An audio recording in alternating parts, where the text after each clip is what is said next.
Capcom is doing incredibly well. They've got monster sales. Wonder if certain IPs are there to help.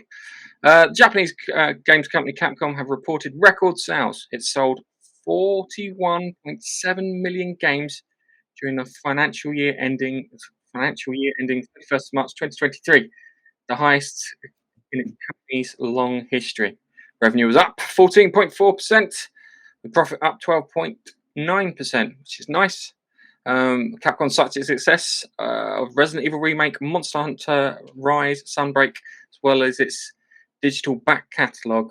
Last month, Capcom said Resident Evil 4 had shifted over 4 million copies and Sunbreak had sold over 5 million copies. This is the sixth consecutive year of record high profits at all levels. Capcom has trumpeted it is the 10th consecutive year of operating income growth and expects to continue the growth in the next financial year.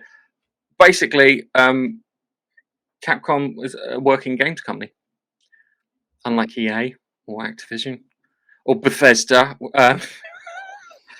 So they've cracked the code, and I think what they've done is they've done that weird thing where they pander to the older players with these remakes, and then they introduce newer stuff. So for example, the Resident Evil, you had 2 and 3 that were remade, and then you brought out 5, which was a completely different game.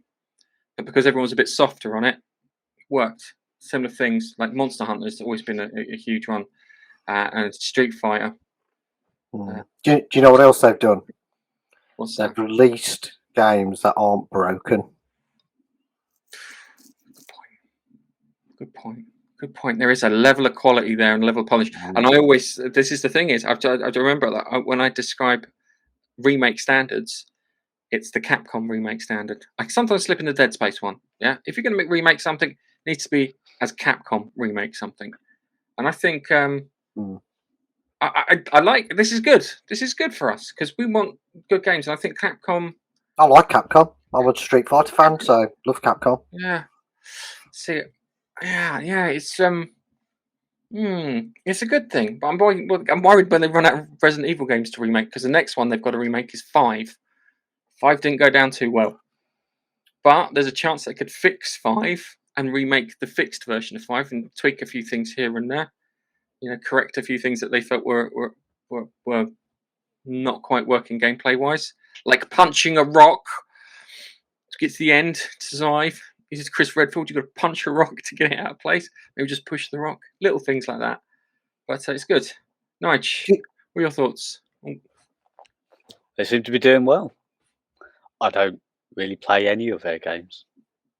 Not really you should try my sort of games. Try Resident Evil 2 Remake. I'll lend it to you. You see, what put me off Resident Evil was way back on the PlayStation 1 or 2 when it was tank controls, and I really hate tank controls, and it put me off Resident Evil games for the foreseeable future. Up until now, I haven't played one since. Wow. Because it put me off that badly. Can't stand them. Did you never have a GameCube? No. You say the first remake of Resi 1 was on the GameCube, and it was absolutely stunning, and they got rid of the tank controls. In fact, the remake they did, well, it was like a remaster. It was a remaster of the GameCube one that came out on the PC. Did it come out on PS4 as well? Maybe. What's that? Resident Evil. The other remaster they did, it was like the GameCube remaster. Came out on the PC. No, it came out on Xbox because I own it on my Xbox. Yeah. So that would make sense being Microsoft. PS4. Yeah. So it must. I think it's. I'm sure it's on the PS4 or 5 or whatever it was. But yeah, you should give it a go, Nige. Yeah, I was going to say that. They're really good kind of horror sort of games. If I lend it to you, it's going to cost maybe I might even have a few of them on Steam from Humble Bundle and stuff like that. And yet I still am not bothered to download it and have a go. Really not that bothered.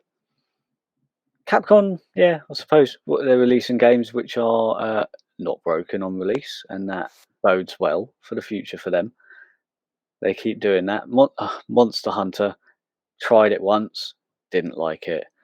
So I've even got Monster Hunter World as a free PlayStation Plus thing. I could play it any time I want. Hmm. I want to, because I don't like it the way it plays. I don't like it. Do you not like the Street Fighter games either? Not really. I played it in the arcade when when you're as a kid, Yeah, having a little go on them. But So- that sort of game isn't my thing. fair enough. See, I was a Mortal Kombat person. Yeah. Yeah, I I wasn't. like it. No, because it was always you beat them and then you fatality them at the end. Fatality. That always made me. Yeah. Always Once made you me know the millions of button presses. There were never millions of button presses. It was the location and then it was whatever it was, and it's Up, like up, down, down, left, left, right, right, sort of whatever it was. a whole block within sweeping distance and press up twice was Scorpion's one in the first Mortal Kombat. That's how sad I am because I remember that. I'll stick to my Hadoukens and Dragon Punches. Yeah. See, the thing is it always just it never felt when I did it. It would never felt tactical. It just felt like I was randomly smashing that to make it happen. There wasn't much thought in it, which was the reason I liked Mortal Kombat more.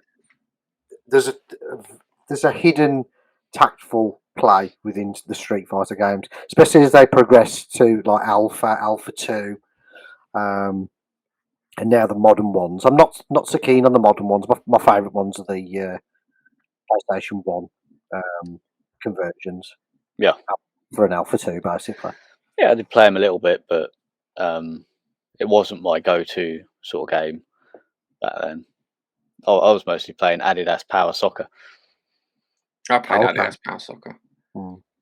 I played that until FIFA came out with the it's a goal for Manchester United. Yeah. The only real football game is Sensible and Sensible Soccer on the Amiga. That's it. They're the only. The original FIFA on the Mega Drive.